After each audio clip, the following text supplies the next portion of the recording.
I went to a wonderful art school for a while, the Cleveland Institute of Art. We lived in Cleveland Heights, Ohio during my high school years, and they had this cluster there of museums and galleries and everything. It's all in one area. It's a wonderful little place, and um, I got into the uh, life drawing. It became fascinating to me, and I worked really hard at it. I found out that it's very hard. You don't when you draw a figure, you can't draw what you see. You have to draw what's the core, the sort of almost like a stick figure representation of the pose, and then over that you layer the muscle, the tissue, the skin finally, and the hair and the details.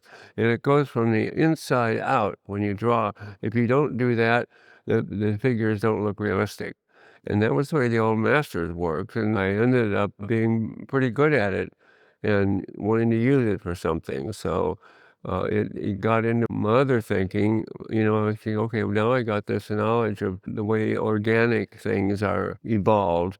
Well, how can I mix that up with some of the things I've been doing? But I not intensely. These are just little things that were influencing me that were sort of fragmented. And then as I worked more on one specific thing, I would bring some elements together in a way that's amused me. Basically, I was self amusement. That's what my motivation mostly. I don't have any intentions. I just do what seems to be irresistible. If something gets into my head that I think, okay, I'm not going to have any peace of mind until I, either get rid of it or explore it. And then I don't let that go very far. I don't have any plans for the next thing. I have to sort of clear things out of my idea chamber, which is like a little closet in my head that's locked up and most of the time. And I have to find the key. It's in the room somewhere, stuck under, the edge of a carpet or something. I find the key and I can open it up and lets me get something out and then immediately close again. And then when I finish it all, it's out of my head. And that done, put that back in the storage area. I'm going to have some of it eventually in the future to, meld with something else that I'm doing. I want to get rid of it, but I don't obsess on it. I don't really have any business plans of, oh, this will be great for such and such, or except in the sense that I like having as many people see what I'm doing as possible. And that was what attracted me initially to doing uh, magazine work when that was unacceptable in the art world. If you did those, if your work had to be confined to galleries and collectors and that sort of little tight little scenario. And I thought, well, yeah, that's all right, but you only get to deal with have a handful of people that see what you're doing, as opposed to having a couple 100,000. So, it seemed to me that that was a logical choice. So I got involved with doing the magazine thing when that was still considered unacceptable. And now it's great. Everybody does both if they can, because it's just versions of media. I was very, very taken by surprise when suddenly all of these earlier work from the late 20th century became popular and started to get attention. And I thought, I don't get it. To me, it was just moving on to the next thing. And then I realized that the generation that was supporting this renewal of attraction was either a small child or not even born yet when I did the things mostly. And growing up in the so-called information age, it's very difficult to imagine what the materialistic consumerism orientation of the late 20th century actually was. And I think it started after World War II. There was this tremendous, of course, need for factories to make things as fast as possible, as efficiently as possible. Started where they were making bazookas, now they're making vacuum cleaners. And there was this interesting phrase, I guess, that came out of that. What was the next big thing going to be? And that was a popular conception of the late 20th century. You get one brand new, beautiful toaster for the kitchen, and then turns out there's one that's got electric something control on it or something, or does something that when the toast pops up, it catches it. And it flooded thrift shops with these things that were no longer wanted because there was a newer model.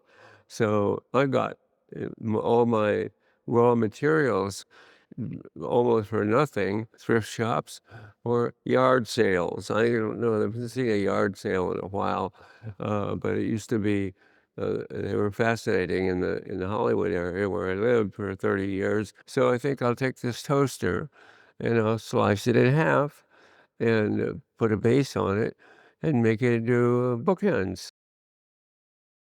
The backwards car when 1970s when I got this 59 Chevrolet, which was a very directional looking car. It would look like it was moving when it was standing still was the catchphrase back then for car design. Cadillacs had the big fins and they all were based on fighter plane technology, the way it looked, the way the planes looked at the end of the war.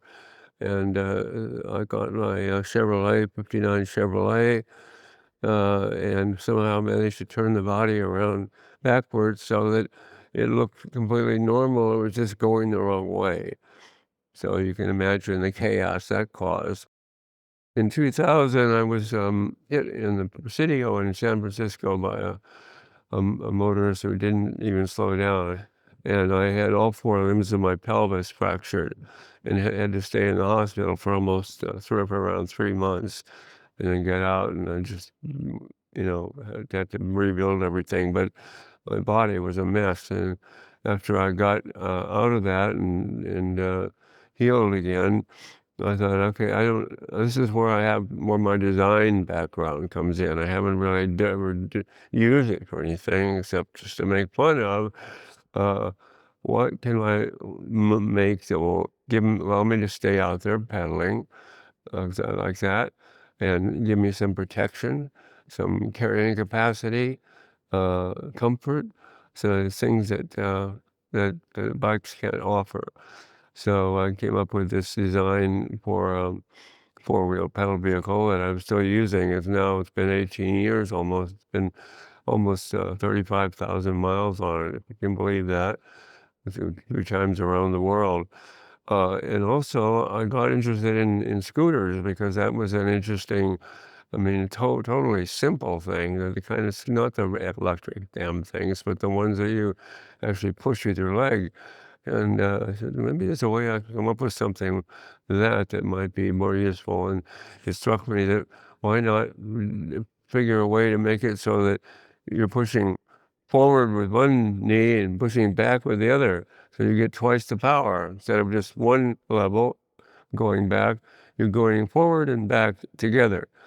And so I created this design that is very successful, and I had it patented just because I thought I don't have a degree. I'm kicked out of 3 art schools. I don't actually have a degree, but I have a patent. So I'd rather have the patent. I was contemplating myself, my own image, in a tall mirror in my apartment. And I looked and I thought, well, I've been working with technology, with things that are all made of metal and plastic and stuff. What about doing the same thing, only using organic raw materials? And I thought, look at what was given to me. This thing that I live in. I didn't ask for any of the things that describe it, like being 6'2", genetic male, honky, all these middle class, all these things were just laid on me. I just woke up, as a child, began my life with this as my surroundings. So I thought, in that sense, the presence, my own body is just as much a piece of usable artistic commodity as the toaster or the waffle iron or the vacuum cleaner or the lawnmower or any of these other things, the automobile. So I then shifted to myself. I thought, well, I've got this organic material. It's right here. It's me. I'm looking out of the eye holes, and I'm got these feet to stand on, and all these parts. A think tank is up here, and then this is the sort of boiler room here. All of the stuff that's in here does all creates life. And then the limbs are, the arms are tools. These fingers are tools, so you can grasp things and mold things. And then looking down the lower extremities, the legs are your transportation system. So all these things have a sort of a rigid or a standard way of perceiving it that nobody pays any attention to. You just do it. You just live. And I thought, okay, let's try and pull that apart a little bit and see what would happen if I, switched things around, created a little bit of my own perception of the body. When I first started gender hacking, I call it, in the 90s, trans didn't even exist yet as a word, as a term, transgender. You had to go over the fence. If you were going to hack your gender, you were male, you had to go over and be female, and vice versa. So that meant you were supposed to adopt all the cultural things that designate that, whether it's lipstick or tattoos or something masculine, feminine, things that were really specific. Whether it's funny or just absurd or some part of the culture that I'm living in would suddenly appear in a different context. It'd be something common that I was used to, everybody was used to for a long time, but suddenly it would be off. Nobody would care anymore about this particular conception, whatever it happened to be. And then that's where I step in and hack it. And hacking is interesting. It is a pre-AI, that'll end hacking, won't it? Maybe AI is hacking. I don't know, but I like that term because it suggests grabbing something out of context and without any delicacy, distorting it to your own purposes. And I'm fascinated with that.